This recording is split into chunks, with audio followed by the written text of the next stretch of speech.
Hello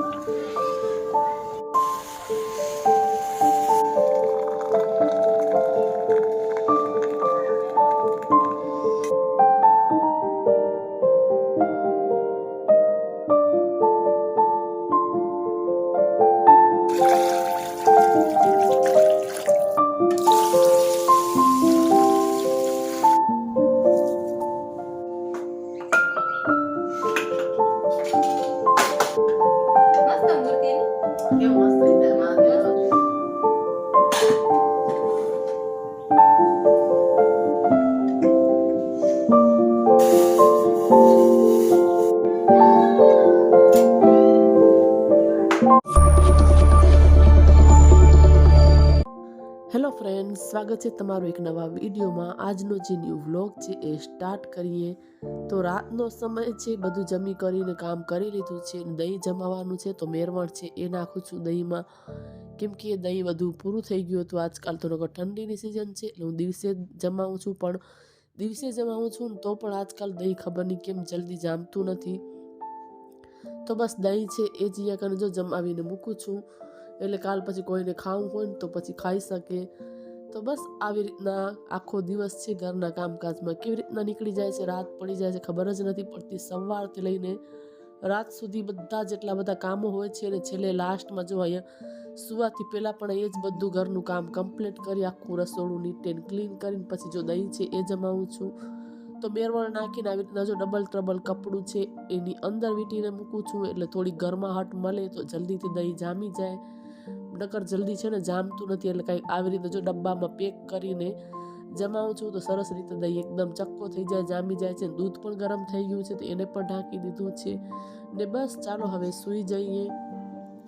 next દિવસ થઈ ગયો છે, સવારનો ટાઈમ છે, મોર્નિંગનો સમય છે। દીવા બત્તીને બધું કરી લીધું છે, કેમ કે સવારે જ મારી એક હેબિટ છે કે નાહી ધોઈને પહેલાં હું દીવા બત્તી કરું છું, ભગવાન પાસે થોડી વાર બેસું છું, માળા કરું છું અને પછી જ મારા દિવસની શરૂઆત થાય છે। એટલે જો આવી રીતના જ કંઈક દિવસની શરૂઆત થઈ છે, ભગવાન પાસે દીવા અગરબત્તી બધું કરી પ્રાર્થના કરી પછી ગરમ પાણી પીધું અને પછી થોડી વાર રહી, અડધી કલાક કેમ રહીને પછી મારી ચા છે એ બને છે। તો બસ અહીંયા કને ચા છે એ જ બનાવું છું, એટલે સવાર મસ્ત મજાની મસાલાવાળી આદુવાળીને ચાય મળી જાય એલચીવાળી, તો પછી જોઈએ શું સરસ મજાની ચા છે એ બનાવીને પછી આરામથી બેસીને જે ચા નાસ્તો છે એ કરીશ અને પછી તો જે આખો દિવસ આપણા કામ ચાલવાના જ હોય છે। એટલે થોડી વાર સવારના 1 કલાક જેટલો સમય મારા માટે કાઢી જ લઉં છું કે થોડુંક મેડિટેશન કરવાનું, થોડુંક યોગા કરવાનું કે ગરમ પાણી પીવું। ત્યારે બહાર હું આંગણામાં ચાલી જાઉં છું, મસ્ત પક્ષીઓનો કલરવનો અવાજ આવતો હોય છે। અને જો ચા નાસ્તો પણ કરી લીધો છે ને, મને આજે એટલી બધી શરદીનો ઉધરસ થઈ ગયા છે, બહુ જ શરદી થઈ ગઈ છે ને, એટલે ગરમ પાણી છે એ મેં અહીંયા એકદમ કરી લીધું છે ને એની હું મોક લેવાની છું, કેમ કે બહુ જ અતિશય મને છે ને શરદી ને કફ ને બધું થઈ ગયું છે। અને જો અહીંયા મોક લીધી એટલે આખા મોઢામાં પરસેવો થઈ ગયો છે, કેમ કે પાણી ગરમ હોય ને એટલે એનું વરાળથી આમ પાણી આખું જ આમ થઈ ગયું છે, એટલે થોડોક ફરક પડી જાય। બધા શરદી ઉધરસ થઈ ગયા છે એટલે મેં ચાલો મોક થોડીક લઈ લઉં। અત્યારે ગરમ પાણીની મોક લીધી છે, પાછી બપોરે વિક્સ નાખીને લઈશ, એટલે ઉધરસ એટલી આવે છે કે આમ અંદરથી જ એકદમ ઉધરસ આવે છે ને કફ થઈ ગયો છે। કેમ કે હમણાં ઉપર બધા પ્રસંગ હતા, બધું મિષ્ટાન ને છાસ ને બધું ભેગું ખવાય ને, એટલે બહુ બધી શરદી ઉધરસ એટલા થઈ ગયા છે કે આખી રાત સરખી મને ઊંઘ નથી આવી, કેમ કે આમ સૂઈએ ને એટલે શ્વાસ ન લેવાય એટલી ઉધરસ આવતી હતી। અને સવારે ઉઠીને જો ઉધરસની દવા પહેલાં પીધી, ચા નાસ્તો કર્યો, ત્યારે પાછી મોક લીધી। હવે કરીશ ઘરનું કામ, રસોઈ। આજે મમ્મી ને પપ્પા ને એ લોકો પણ આવવાના છે, દેરાણી ને દેર ને બધાએ, એ પણ અહીંયા જ જમશે। મારા સસરાને દવા લેવા આવે છે, મને મજા નથી, ક્યારેક થાય ને ત્યારે બધું આવું સાથે થાય, પણ ચલો કંઈ નહીં, ધીમે ધીમે કામની શરૂઆત કરું। એક બાજુ રસોઈ છે એ માંડું। તો અહીંયા કને ભાત છે ને સારી રીતે પાણીથી મેં ધોઈ લીધા છે અને પાણી નાખીને એને સાઈડમાં મૂકી દઈશ ને પછી દાળ બાફવા મૂકવાની છે। એટલે મેં ચાલો ઘરનું કામ પણ ધીમે ધીમે સ્ટાર્ટ કરું ને સાઈડમાં રસોઈ પણ આવી રીતનું ચડાવી દઉં ગેસ ઉપર, એટલે ભાત ચડે દાળ બફાય ત્યાં સુધી સાઈડમાં મારું કચરા ને એવું બધું કાઢવાનું એ કરું। તો એ દાળ પણ મેં વોશ કરી લીધી છે ને બસ એની અંદર જો હળદર પાવડર, મીઠું સ્વાદ પ્રમાણે અને સિંગદાણા છે એ નાખીને બાફવા મૂકી દઈશ. એટલે આ બંને કામ એક બાજુ થાય ત્યાં સુધી મારું ઘરનું જે બીજું કામ છે એ પણ હું સાથે સાથે કરું. અને આજે મારી છે ને તબિયત જરાય સારી નથી, આમ શરદી ને ઉધરસ ને આમ શરીર કેમ તાવ આવી ગયું એવી ટાઈપનું થઈ ગયું છે. અત્યારે પણ વોઇસ ઓવર કરું છું ને ત્યારે પણ મને બહુ જ શરદી ખાંસી છે. એટલે જ મારો કાલ વિડીયો છે એ નહોતો આવ્યો. તો મેં કીધું ચાલો અત્યારે થોડું સારું છે તો મેં વિડીયોનું વોઇસ ઓવર કરી દઉં. અને એક બાજુ ભાત મૂકી દીધા છે, આ બાજુ સાઈડમાં છે ને દાળ બાફવા મૂકી દઈશ. અને પછી લોટ છે એ પણ બાંધી લઈશ. એટલે કેમ કે લોટ આપણે થોડી વાર પહેલાં બાંધીને મૂકી દઈએ ને તો રોટલી એકદમ સરસ કૂણી સરસ થાય છે. નહીં તો સાઈડમાંથી છે ને આમ તેડાઈ જાય ને એવી તરત લોટ બાંધીને રોટલી કરીને તો એવી થાય છે. એટલે મેં કીધું ચાલો છે ને તો લોટ બાંધીને મૂકી દઉં ને એટલે સરસ મજાની કૂણી રોટલી થાય. અને અહીંયા જો ડબ્બામાં લોટ પણ છે ને ખતમ થઈ ગયો છે તો હું 2 ડબ્બા મૂકું છું અને લોટ ચાળીને જ રાખું છું. એટલે જ્યારે પણ આપણે બાંધીએ ને તો વારે ઘડી ચાળવો ન પડે. જ્યારે હું દેણું દરાવીને ઘરે લઈ આવું ને ત્યારે આખો ચાળીને કરીને જ પછી ડબ્બો ભરી દઉં છું. અને એક ડબ્બો હું અંદરની સાઈડ રાખું છું, મોટો ડબ્બો છે એ.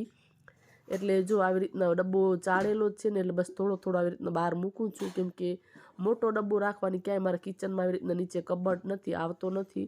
અને અંદરની સાઈડ મારું મંદિર છે એટલે ક્યારેક પછી 3 દિવસ આપણે અંદર મંદિર હોય એટલે જવાય નહીં. એટલે અડધો લોટ છે ને આવી રીતના હું રાખું છું કે નાનો ડબ્બો બહાર મૂકું છું ને મોટો પછી અંદરની સાઈડ મૂકી દઉં છું. તો જો અહીંયા કને બધું મેં કરી રાખ્યું હતું. દેરાણી હવે રોટલી કરે છે, દાળ ભાત શાક એ બધું જ મેં કરીને રેડી રાખ્યું. ખાલી રોટલી જ બાકી હતી. મસ્ત મૂર્તિની કેવું મસ્ત લીધા મહાદેવ ને નીચે બધાય શું ઓલા સતીમાં. હા ઈ હું કને દાદા એ સતીમાં તો નીચે નથી રાખ્યું માતાજીની મૂર્તિ એના બધા બધા જમી કરીને જૂના જો મારા દેરના લગ્નનું છે ને આવી રીતના મોબાઈલમાં થોડુંક અમે જોતા હતા. આ છે મારો દીકરો વીર જે ત્યારે 13 મહિનાનો કે 14 મહિનાનો જ હતો. તો બસ મેં ચાલો થોડુંક જોતા હતા, જૂની યાદ તાજા થઈ જાય ને હું કાંઈક આવી લાગતી હતી ત્યારે. અને બસ જો હવે સાંજનો સમય છે ને અહીંયા કને છે ને મને બહુ જ ઉધરસ આવે છે ને તુલસીના પાન છે એ ઉતારી લઈશ. અને પછી મસ્ત મજાનો છે ને કાળો છે એ બનાવીશ. તો બધા મમ્મી ને એ લોકો ચાલ્યા ગયા છે. બપોર જમી કરીને બધા થોડી વાર સૂઈ ગયા હતા. એટલે જમવાનું તો મેં બધું બનાવી જ રાખ્યું હતું, ખાલી જ રોટલી બાકી હતી. પછી મારી દેરાણી આવીને બનાવી. અને બસ જો તુલસીના પાન છે ને ઉતારી લીધા છે. આ બનાવું છું કાળો તુલસીનો જે શરદી ઉધરસમાં એકદમ ગુણ કરે છે. તો તુલસીના પાન છે એને સારી રીતે મેં ધોઈ લીધા છે પાણીથી. પછી થોડુંક પાણી, તુલસીના પાન, ગોળ નાખ્યો છે, 3 મરી ને 1 લવિંગ છે એ નાખ્યું છે. અને બસ પછી થોડુંક આદું છે ને એ ખુમડીને અંદર નાખી દઈશ. એટલે આ કાળો છે ને શરદી ઉધરસમાં એકદમ ઉપયોગી છે, ગુણકારી છે. એટલે મને આનાથી છે ને વધારે ફરક પડી જાય છે. બહુ જ મને જ્યારે ઉધરસ થઈ હોય ને ત્યારે હું આ દિવસમાં 2 વખત કે 3 વખત કાળું પીવું ને તો મને જલ્દીથી છે ને ઉધરસ મટી જાય છે. એટલે જો આવી રીતના હવે છે ને હું એને અડધું પાણી બરે ને ત્યાં સુધી ઉકાળી લઈશ. અને હજી બપોરના વાસણ છે એ પણ પડ્યા છે, એને પણ ચડાવવાના છે. અને ઉધરસ તો મને બહુ જ અતિશય એટલી થઈ ગઈ છે કે મારાથી રહેવાતું નથી, એટલી મને ઉધરસ આવે છે. એટલે જો હવે કાળો છે એને બનવા મૂક્યો છે. એટલે થોડુંક અડધું પાણી બરી જાય ને અને અડધું રહે ને એટલી વાર એને ઉકાળવાનું. અને પછી એ કાળો છે ને આરામથી બેસીને હું પી લઈશ. એટલે છે ને ફટાફટ છે ને અઠવાડિયામાં જો ઉધરસ છે મટી જાય. નહીં તો મને ઉધરસ એટલી બધી જલ્દી થાય નહીં, ને થાય ને તો મને બહુ પછી લાંબી ચાલે છે ઉધરસ. એટલે આ કાળાથી મને બહુ બધો ફાયદો થાય છે. એટલે જો સરસ મજાનો કાળો છે એને મેં બનાવી લીધો છે. હવે બેસીને છે ને આરામથી પીશ તો એકદમ ગુણકારી છે. 100% શરદીમાં અને ઉધરસમાં એકદમ ફાયદો કરે છે. તો જો સરસ મજાનો છે કાળો બની ગયો છે. અને હવે બેસીને પી લઈશ. બહુ જ ઉધરસ આવે છે એટલે મસ્ત મજાનો જો કાવો બનાવ્યો છે. તો બસ ચાલો હવે બેસીને પી લઉં. જો બ્લેન્કેટ પણ અહીંયા જ પડી છે કેમ કે મને ઠંડી બી લાગે છે. એટલે જો અહીંયા જ મૂકી છે, ઓઢીને બેસીને પીશું. ને ઘરની હાલત થોડી ઘણી કંઈક છે, ઇગ્નોર કરજો. તો મમ્મી ને પપ્પા ને દેરાણી ને લોકો બધા ગયા, અડધી ખણ કલાક થઈ ગયા એને. એટલે બધા મેં અહીંયાથી ધૂસા ને બધું ઉપાડીને અંદર મૂક્યું. બધા થોડી વાર આરામ કરતા હતા. એટલે હું ને દેરાણી ને દેરની દીકરી અહીંયા સૂતા હતા, બાકી બધા અંદર સૂતા હતા. અંદર હજી એમને બધું પડ્યું છે પણ મારામાં જરાય હિંમત નથી. એટલે બધું હવે કાલ કરીશ, ભલે પડ્યું રહ્યું. આ કાળો છે ને બેસીને હવે પી લઈશ. તો બધા છે ને અલગ અલગ રીતે કાળો બનાવતા હોય છે, હું કંઈક આવી રીતે બનાવું છું. તમે લોકો કેવી રીતે બનાવો છો જરૂરથી મારી સાથે શેર કરજો. એકબીજાને આવી રીતના આપણે કહીએ તો ખ્યાલ આવે. એટલે તમે કેવી રીતના શરદી અને ઉધરસને થાય ત્યારે કાળો બનાવો છો જરૂરથી કોમેન્ટ કરીને મને કહેજો. તો એ પણ હું ટ્રાય કરું, શાયદ એનાથી પણ મને જલ્દી ફરક પડી જાય. હું કાળો પી અને થોડી વાર બેઠી છું. હજી 6:45 વાગ્યા છે. પછી ખીચડી બનાવવાની છે. આજ બીજું જમવામાં કાંઈ જ બનાવવાનું નથી, ખાલી ખીચડી છે ને એ જ બનાવશું. અને બપોરનું બટેકાનું શાક છે એ થોડું વધ્યું છે, રોટલી પણ છે. અને મારામાં અત્યારે જરા હિંમત નથી કે બીજું કાંઈ હું બનાવું, એટલે ખાલી છે ને ખીચડી છે ને એ જ બનાવીશ. અને હજી 6:45 વાગ્યા છે, 7:30 મૂકીશ. અને આજનો આ વિડીયો છે ને અહીંયા જ એન્ડ કરી દઈએ. વિડીયો સારો લાગ્યો હોય તો જરૂરથી લાઇક કરજો, શેર કરજો, સબસ્ક્રાઈબ કરજો. ફરી પાછા મળીએ નવા એક વિડીયોમાં. ત્યાં સુધી બધાને બાય.